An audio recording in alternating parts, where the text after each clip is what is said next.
And there we go. So welcome.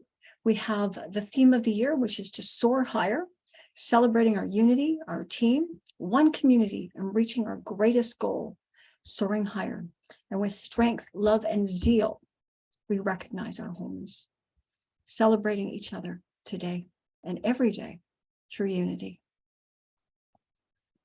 And now I have the good fortune to welcome Rev Kathleen Kerswig, and I was going to tell you a little bit about her first. So Kathleen is an ordained unity minister, and she is a spiritual life coach whose mission it is to help others create joy and discover freedom.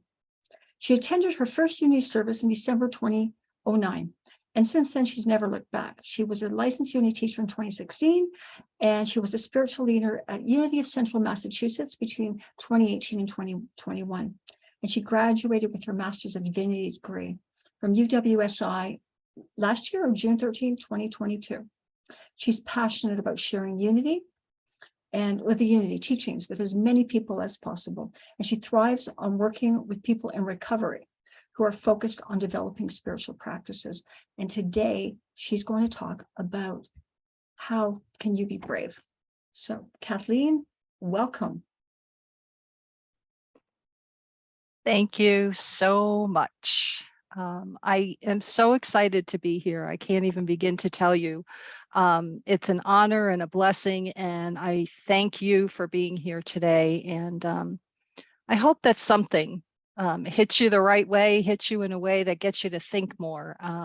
You may not agree with anything I have to say, and that's okay. What I like to say is I just want to get you thinking. And that's what my unity mentor taught me when I first found unity. So I wandered into my first unity service in December of 2009, feeling completely lost and broken. I can tell you today that I know that I was neither lost nor broken back then, but I didn't know it. It felt that way. From a human level, I felt completely down and out. And I wandered into this Unity of Fort Myers Sunday morning service. And there was a man there who was the minister, and his wife did the readings, and it was Reverend Jim Rosemurgy. Some of you may have heard that name in the unity movement. If you've been around for a little while and you've taken some classes, you might have heard of some of his books, maybe A Daily Guide to Spiritual Living, or even Mystics Have Bills to Pay. That's one of my favorite books. But I wandered in on that December morning. I had no idea who he was. I had no idea that he was well known in the unity movement by many. I had no idea. I just knew that I needed something different. And I was hooked immediately. I felt like I was home for the first time. I had been raised in a traditional Catholic household. And I was a practicing Catholic for over 40 years, and I took it very seriously, and I was very traditional and followed the rules, et cetera, et cetera. I promise you, I am none of those things today. I don't think I have held on to even one belief of what I grew up with, and yet it's all tied together beautifully. Had I not been raised in the Catholic Church, somehow I don't think I would have ended up at Unity. I think it all has to come the way it comes, right? So here I am in front of you, and what a beautiful opening to your service. It was absolutely wonderful from the very beginning. And I have to mention that you took a quote from Unity Temple on the Plaza. And guess who was a spiritual leader there for several years, but none other than Reverend Jim Rosemurgy. So I know of it. I've been there. I've visited. It is, there are no coincidences when we bring these things up, right? Okay. So I want to talk to you today about being brave. To be brave enough is the title of my talk. So when I say to you, brave, to be brave enough? What comes up for you? Do you think about news stories where they talk about a firefighter rushing in and saving a family from a fire? Or do you think of medical personnel who rush in and save a person's life? Or maybe your mind immediately goes to people in the armed services, military, whatever, and they're doing what they need to do to help keep us safe. Maybe that's what you think about when you hear the word brave. I don't know. Think about that for a moment. Think about what bravery means to you. And then I want to say something to you. The truth of the matter is that you and I and everyone on this planet, we are all brave enough to fill in the blank. Whatever your challenge is, fill in the blank. We are all already brave enough. I'm going to guess that there might be a couple of people here who are thinking, yeah, not me. Or, well, maybe she doesn't know me yet. And I don't think so, right? But the truth is that even when I don't feel brave at all, I still have plenty of bravery inside of me. I still have plenty of courage inside of me. I am connected to the one power and the one presence, just like all of you are. And we're all connected together and we all have those resources within us. It's just that sometimes on a human level, we don't always remember that right away, right? So one of the first things that drew me to Unity and Reverend Jim's message was this. He is the one that taught me the phrase, we must embrace our humanity in order to express our divinity.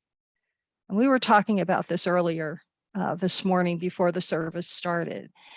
We are human and spiritual beings and having a human experience, right? If we do not embrace the humanity that is here, present, then we're not going to be able to get to a full expression of the divine that is within all of us.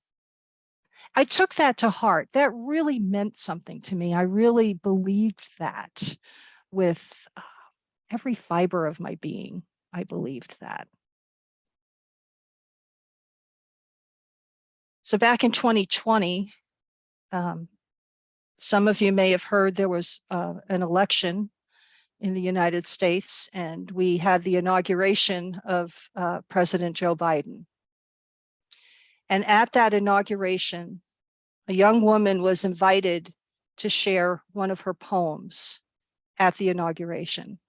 And as I'm saying this to you, I'm seeing heads nod. So you know what I'm about to say. And I'm getting chills up one side and down the other. This young woman brought out such feeling for me that I cannot say enough about her. But I would like to share just one snippet of the poem that she shared, which was called The Hill We Climb. An inaugural poem for the country. And if you'll just bear with me 1 second, I'm going to share my screen and read it out loud. Okay. The Hill We Climb. Amanda Gorman. When day comes, we ask ourselves, where can we find light in this never-ending shade? When day comes, we step out of the shade, aflame and unafraid. The new dawn blooms as we free it. For there is always light, if only we're brave enough to see it, if only we're brave enough to be it. I want to say that last part again for you because this is what's most important to me, those last two lines. For there is always light, if only we're brave enough to see it, if only we're brave enough to be it. Think about that for a moment. What does it mean to you to be brave enough to see and to be the light? I want to come back to your beautiful faces. I see light shining from you towards me. We've never met. Most of us have never met. I only know C and I know Anne, and that's it. And I know C is Cheryl, so this is very confusing for me. But I see it in the smiles. I see it in your faces. I know it's there. I know it's there. But here's the tricky part, right? We're living in this, what appears to be this crazy, chaotic world. In fact, it probably feels to most of us like it's more chaotic and more crazy than we have ever experienced in our lifetimes. I've had people talk to me and talk about how it just is never going to end. I had a conversation yesterday with a dear friend of mine, and she just is so upset about the way things are appearing and how they might go. And so, friends, I'm here today to remind us all, me included, that we live in the present moment. Unity has taught me we live in the present moment. We pay attention to what comes across our way, and we pay attention to the words that we use and the definitions that we give to certain words, right?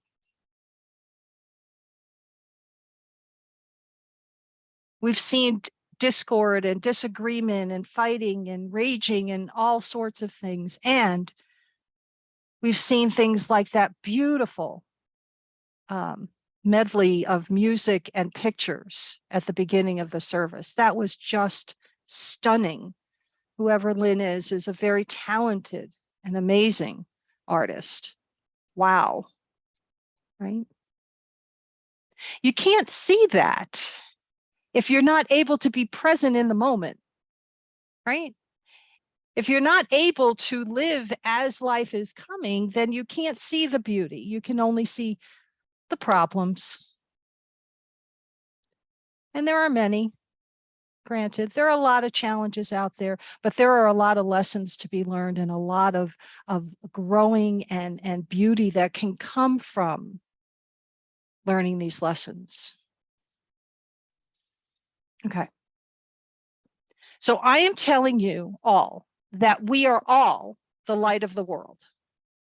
I am telling you all that we are all brave enough to face whatever it is that we need to face.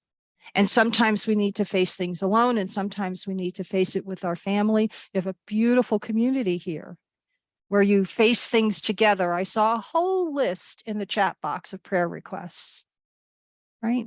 Because you know that everybody will hold you up. And you also know that you are committed to holding everyone else up. And it all works because we're all one. You know that word unity? You know what the beauty of that is? That no one and no thing can ever break that connection that we have with the one power and one presence in our lives. No one can come along and unconnect you, right? Unplug you. Can't be done. Even you in your worst moments, even me in my worst moments, I can't unplug myself. Oh, I can choose to forget. I can pretend that I'm not connected, but that's not the truth, right? I know that the truth is that I am connected. So I have access to all of these resources. And what I need to do is work on my thinking and make sure that I have a daily spiritual practice that I am committed to. And somehow when I do those things, the days just go better for me. Not perfect. Not always the way I would write the script, but they go well for me. So how do we stay focused? How do we remember that we're brave enough, that we are the light of the world, that we can see the light and we can be it? Because some days are tough. Is there anyone here that hasn't had a tough day recently? No. We've all had tough days, right? You know what the good news is? Since I found unity, it's gotten fewer and farther between where I've had bad days. Now, if I have a bad hour or two, it feels uncomfortable to me and I have to snap out of it. You know, it's because I know the truth. We all know the truth, and that we have that divinity within us. It flows through every blood vessel. It flows through every cell in our bodies. That divinity, it is in our nature. And I'll remind you, we're having a human experience. So, you know, those human emotions that come up, like the anger or the sadness or whatever, they are a part of this experience that we're having. So I don't have to hold on to them. I don't have to think, oh, it's going to be this way forever. I can remember that, oh yeah, this is just a part of it. And take my focus and move it back to the present moment. You know what else is part of this whole process of being brave enough to see the light and then to be the light? Another part of it is self-compassion. Does anybody here struggle with self-compassion? Me. I do. I see a few here. Yeah, it's tough. I am my world's worst critic. It's just terrible how awful I am to myself. If one of you came to me with a situation that I was going through right now and you explained to me what you were doing, I would be so loving. I would be so caring. I would say, stop being so hard on yourself. You're doing the best you can. Your love and expression. I would say all sorts of things to you. To me, I would berate myself. I would call myself names. I'm working on that. I'm trying not to do that as often, and I'm getting better at it, but I'm telling you, it's something that has to be practiced. And the reason it's important is because if I don't show myself the same compassion that I would show to you, then I'm kind of ignoring that whole oneness principle, right? I'm treating myself as if, well, yeah, I'm separate from all of you. You guys are great. I love you. You deserve good. I don't. It doesn't work that way. I use the daily word a lot. I read it every morning. And usually what happens is the daily word for a particular day usually zooms right into what I need to see. Even if it's just one sentence, it's something that will keep me going through the day. But it's something I start my day off with, because when I wake up in the morning, I want to get off to a good start, right? So there's tons of daily word affirmations about being the light of the world. I carry a spark of divine illumination within me. Doesn't that sound wonderful? Ooh. And then I go out and I get in the car and I drive on the highway, and I'm no longer feeling like I've got illumination of any kind inside of me, right? I'm out there and I'm wondering why this guy cut me off, and you know, why are they driving so slow? And I'm originally from New York City, so I do have a little bit of a faster pace when it comes to driving. I'm just going to say it that way. But if I read something in the daily word, I carry a spark of divine illumination within me. The first thing that comes to my mind is, what am I going to do with that? How am I going to express that into the outer world so that people can see? How am I going to do this?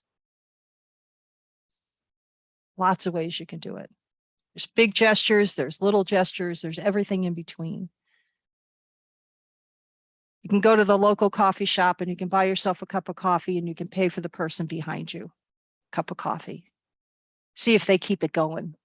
No judgment. Never mind. Don't do that. Don't stick around and see if they do it too. But little things like that, or big things, something that comes across your awareness where, hey, I can do this for somebody. It's even tougher when you do it and without acknowledgement. What if you do something for somebody nice and then you don't tell them that it was you that did it? I will tell you from past experience that I have been challenged by Unity ministers to do so. I have done it, and it has been hard. It is not easy to not want to say, hey, did you get that the envelope? Because I sent it, no, very tough, very, very tough. But it boils down to this, right? I've shared with you, if you have this lovely idea that I am the light of the world, and then, but how do I express that? If we struggle with that, I'm going to say to you that it might be because we don't really believe it. Maybe deep down, I don't believe that I am the light of the world. And again, it's much easier for me to say to you as a group, you are the light of the world. I see it coming from you. I can see it in you. Well, you can probably see light coming from me much sooner than I can see it from myself. It's very difficult to kind of turn it around. But if I do not truly believe that I am the light of the world, that's where I need to start. If you are not sure that you believe that everyone is the light of the world, because you have some people who in your life who are examples of what it is to not be the light in the world, right? Start there. What if I am the light of the world? What if Kathleen is right? Ooh, what would that mean for you? What would it mean if I was really telling the truth and I was saying, yes, you, Joan, and you, Lynn, and you, Nancy, and Mary, and Denise, and everybody else, you are the light of the world. What if that is true? I want to give you a homework assignment, because I'm going to be back in 2 weeks on April 2nd to kind of finish this topic up. Although we could talk about this for weeks on end. But I'm going to ask you to think about, what if you are the light of the world? What would your life start to look like? And then, because I understand that some of you are into challenging others, I'm going to challenge you to get started in these next 2 weeks. If an idea pops into your head about how you could be a light in the world, I'm going to challenge you, go start. Just do it. And it doesn't have to be grandiose. It doesn't have to be this huge idea. Just get started. Come from an understanding that I am the light of the world. I am connected to the light of the world. And I got it going on. I'm telling you, you've got it going on. Now put it into action and see what life starts to look like if you consciously put an effort into being the light in the world. I think that's what it means to be brave enough to see and be the light. That's my interpretation. I'm going to come back in 2 weeks and we'll talk some more about this. And I hope that you heard just one thing that you'll be able to take with you today and ponder it, consider it, think about it. I may be way off base for some of you. That's okay. I used to tell that to Ann and Cheryl all the time in our classes. I used to say, read the book. If you believe it, great. If you don't believe it, that's okay too. I don't care. You don't have to believe anything we're reading in the book. Just show up to class and discuss it. Right? What I would like to do now is to take just a couple of minutes to just go into a meditation now about these ideas that I brought up for us, and see what happens for you as we do this. So I'm going to invite you to get comfortable wherever you are, wherever you're seated. If you have anything in your lap, if you're holding on to anything and you can, please put it aside just so you can just focus on being in the seat. And you can start just by taking a few deep breaths.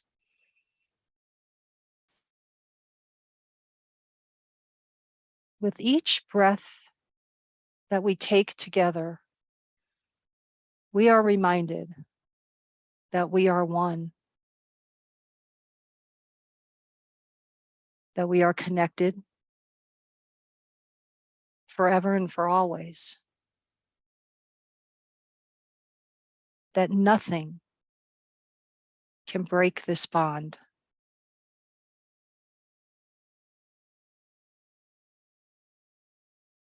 Each breath that we take together, we relax a little bit more into the seat.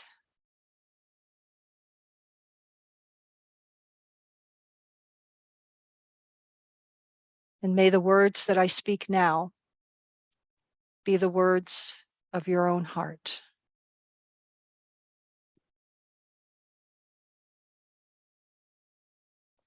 I am a beacon of light.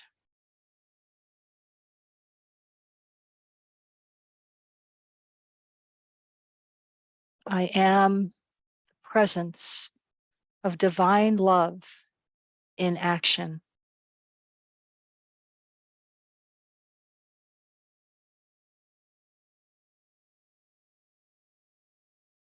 Divine light is always shining, even when my human awareness does not think so.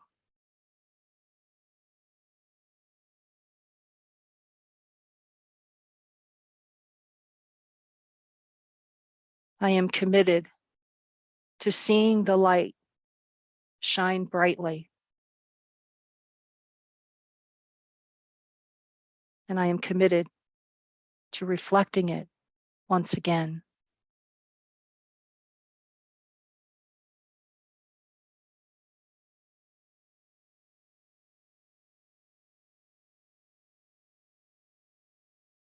My awareness of divine mind's presence within me is alert and awake.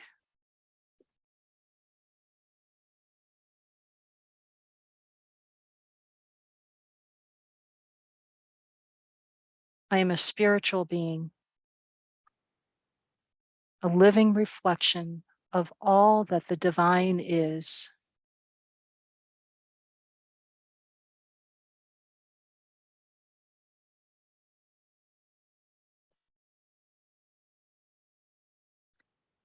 For there is always light, if only we're brave enough to see it. If only we're brave enough to be it.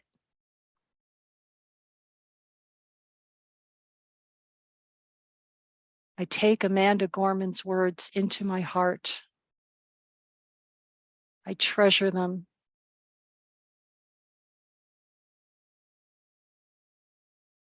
I consider them.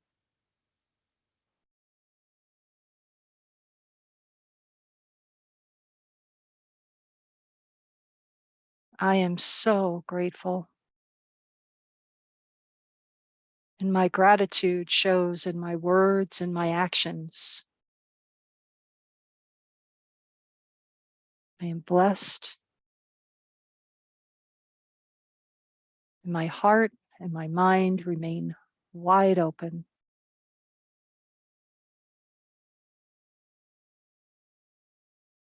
Thank you, sweet spirit.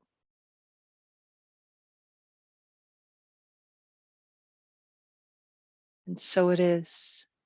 Amen.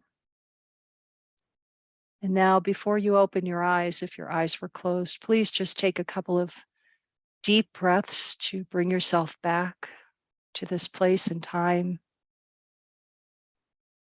And when you're ready, you may open your eyes. I see your light. Thank you, friends.